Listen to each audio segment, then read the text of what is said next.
Okay, the first thing is historic distrust. I mean, African-American folks, we don't like doctors generally because white doctors have done a lot of harm to us.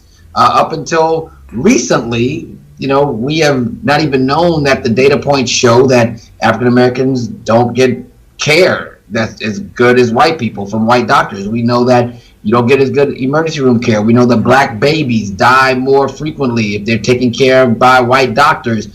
We know that black women, no matter the highest education you have, the more apt you are to die in childbirth if you're a black woman. All these historic distrust, not to even mention the Tuskegee experiment and all these types of things that have happened, there's a historic distrust for the medical community. And that's what made me go into medicine, because I'm black. And so if I say, that a frog could swim, then throw him in, and that's what people have to have trust. But you got to remember, in the Tuskegee experiment, they had black people involved in that too, right? So we have to think about, there's a tipping point. There's conspiracy theories out there for everything.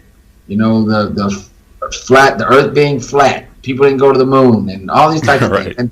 And I will tell you, some of these conspiracies aren't necessarily conspiracies. I mean, the Tuskegee experiment was a conspiracy theory until it got found out. Right. So what I don't want people to do is just think that we're just trying to lull them into a sense of everybody, the government can't hurt you. Okay? Because if you come at people like that, then they're like, oh, well, then you're just brainwashed. You don't know anything.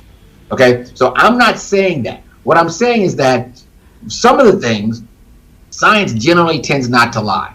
And so when we start talking about public health is a four-legged stool. We got public outcry, we got politics, we got money, and we got science, right? And all four of those things are working in play here, and all of them are equal. And actually, science is probably less equal, and science should be the only thing that's important.